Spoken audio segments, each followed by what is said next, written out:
Well, they didn't kill nearly 40,000 Palestinians in 8 months. First of all, please, Piers, we know that the numbers have gone up and down like yo-yos. Even the UN said last week that it wasn't already 35, how many do you think have been killed? That it was 20. All I can say to you is... How many do you think have been killed? We have, I would say, potentially around 20,000, because that's what the UN have said, 22,000. You have no idea?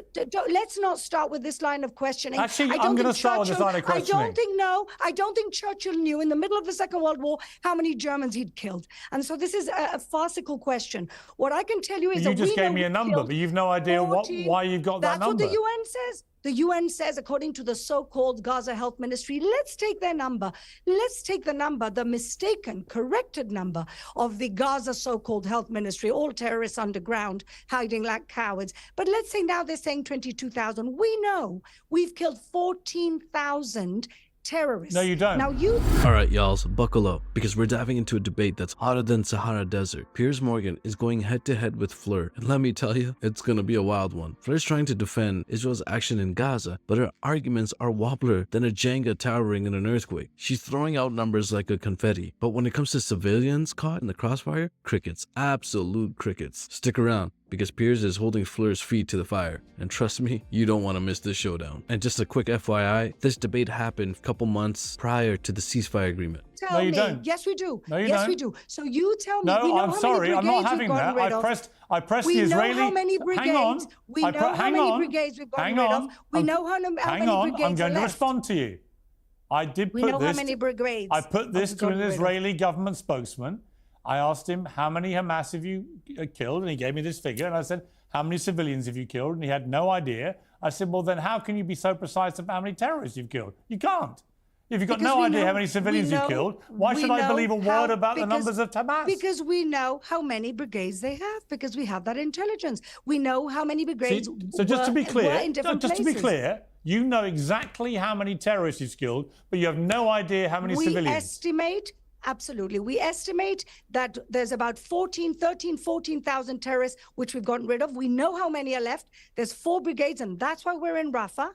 And how many civilians have you killed? The UN, again, Piers, in the middle of the Second World War, I don't think you could have pushed Churchill. You're doing it as well. Ask him. Sorry, Fleur. What am I doing? You're doing the same thing the government spokesman did. You know exactly how many terrorists you've killed, but you've no idea how many civilians. We don't know exactly. How convenient.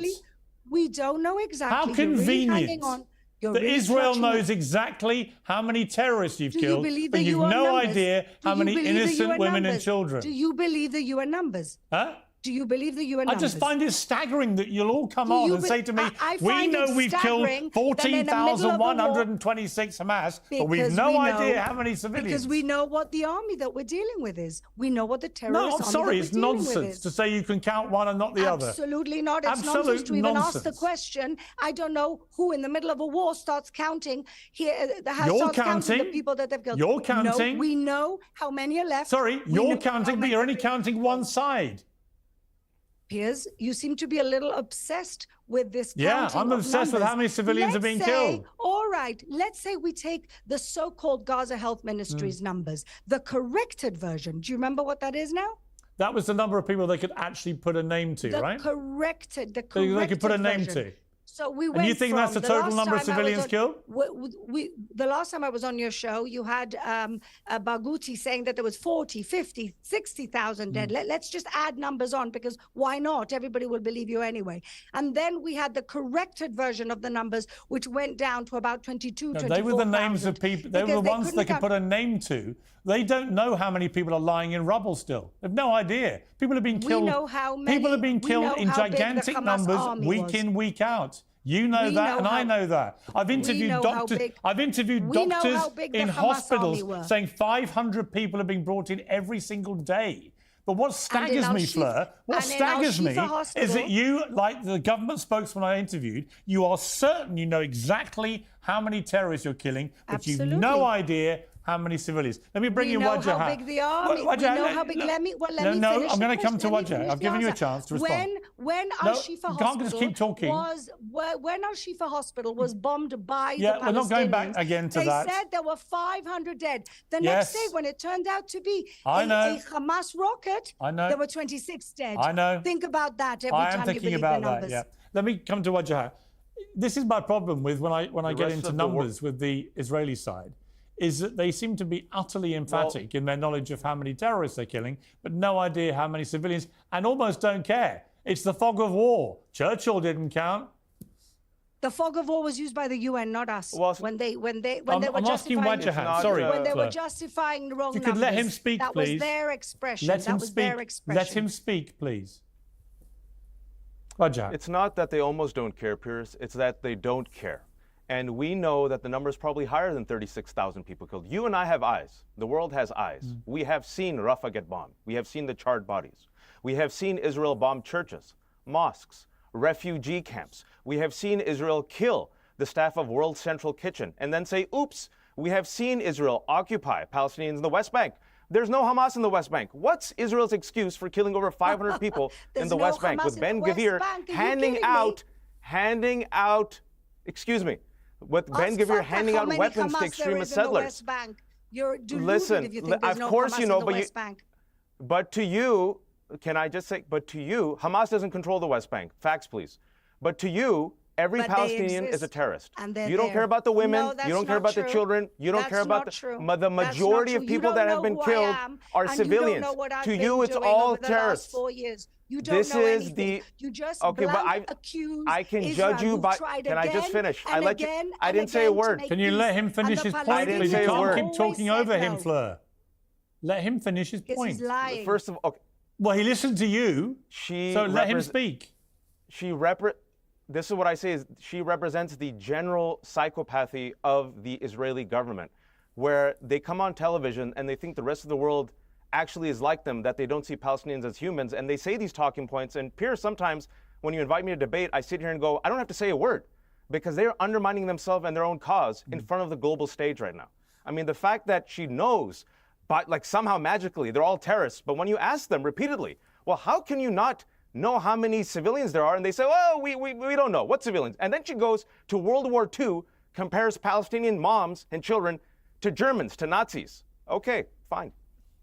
Go for it. You're talking about mosques, and you're talking about churches, and you're talking about schools, and you failed to mention that that's exactly where Hamas hide. Not just that, they build mosques on top of tunnels, on top of terrorist installations. You want to ignore the fact that Hamas are cynically using their own people. They use their people as a defense strategy. They're using our hostages so as Israel a defense bombs strategy. Rafah and kills kids? So Israel bombs World Central Kitchen staff? Israel bombed 2 terrorists. A kilometer away, there was a fire that was made by munitions that were in a place that they shouldn't have been. And actually, you don't know all that. There is you don't know that. That's not been established as fact. There is an ongoing investigation. Sorry, that's right not. now, sorry. But all I know is again to correct you, Fleur. That has not. You don't know what happened either. No, nor do you. So you accept you don't.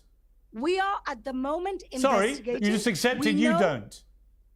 We know that it was a kilometer away from where you just said you didn't know what happened either. In other words, nor do you. No, we are doing an investigation. Right, it's not concluded. So how can you say these things are facts? And then the only fact. Piers, can I ask then why did Netanyahu apologize? If I may finish, Fleur. If I may finish, the only fact is that 45 innocent people in the refugee camps were killed at the same time as apparently 2 Hamas terrorists. I don't call that a very good percentage, do you? No, but it wasn't a strategy, and it is not what But when you bomb a refugee camp, that is a strategy. When you bomb a refugee camp, it is a strategy. We did not bomb a refugee camp. We bombed 2 who are in a refugee camp. They were a kilometer away from the humanitarian zone. They were zone. In a refugee camp.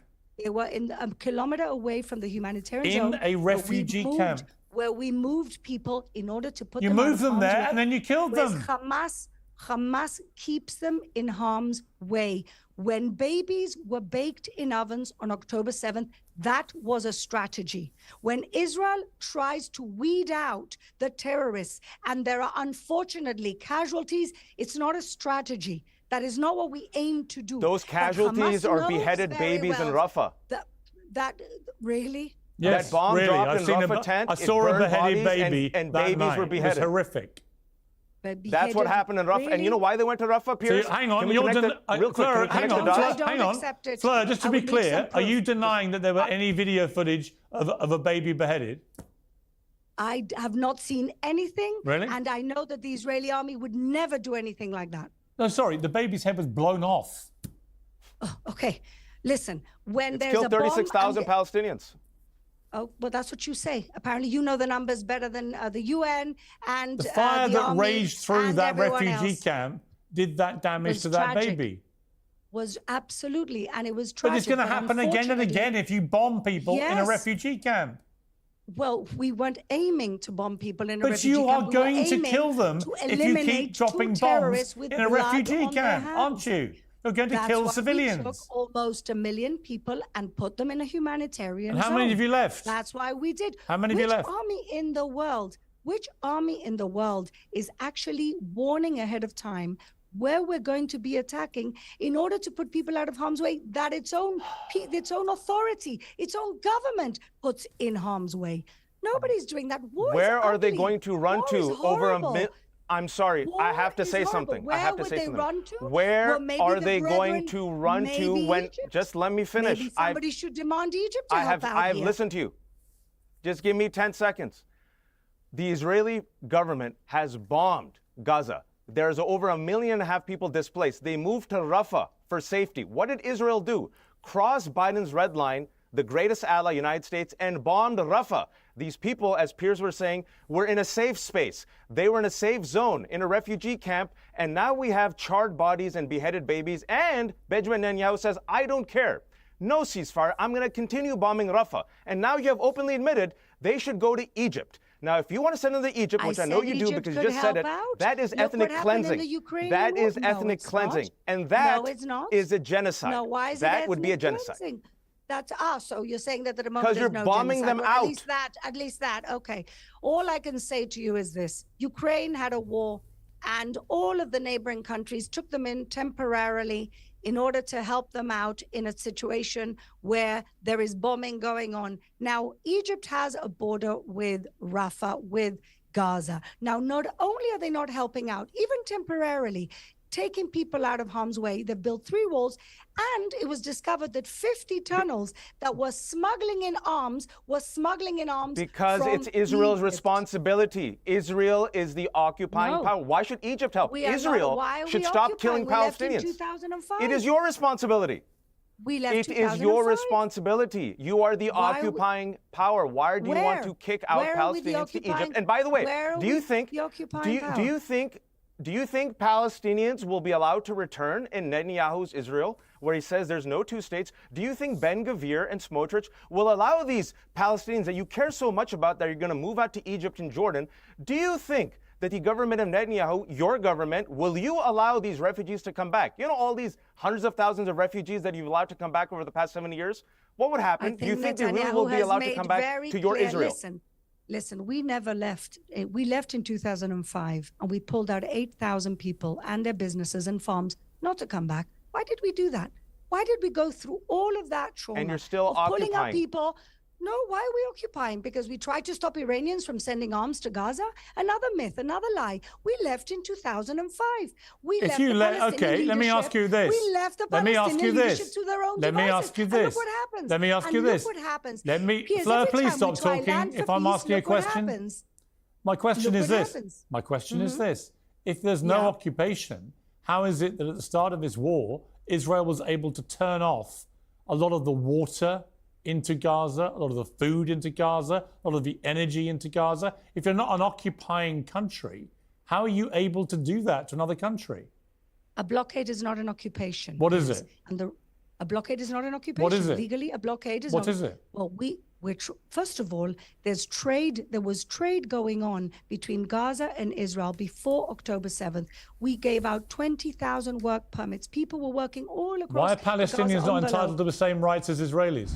Alright folks, that's a wrap, and let's be real, Piers Morgan just served Fleur a slice of a humble pie, and she couldn't even take a bite without dropping the fork. This debate was like watching a chess master take on someone who thought checkers was a strategy game. Piers came in with facts, logic, and that signature eyebrow raise, while Fleur, well, she tripped over her own arguments faster than a toddler on a set of roller skates. Here's the kicker, Fleur kept insisting Israel knows exactly how many terrorists they've taken out, but when it came to the civilians, suddenly it's all war is complicated, okay, let's compare it to World War II. It's like saying you can count every grain of rice in your bowl, but you have no idea where the soup went. Spoiler alert, it's all over the table. Just like civilian casualties she didn't want to address. Piers didn't just shut her down. He owned it. He called out the double standard, the dodgy math, and the moral gymnastics Fleur was trying to pull off. And let's be honest, by the end, Fleur was less defending Israel and more just trying to keep her head above the water. It was like watching someone try to argue that the sky is green while standing in a rainstorm. So what's the takeaway? Piers took the pie, ate it, and probably left Fleur wondering where the crumbs went. Thanks for watching, y'all, and remember, when it comes to debates, always bring receipts, or at least a better argument than trust me, I know the numbers. Catch you on the next one.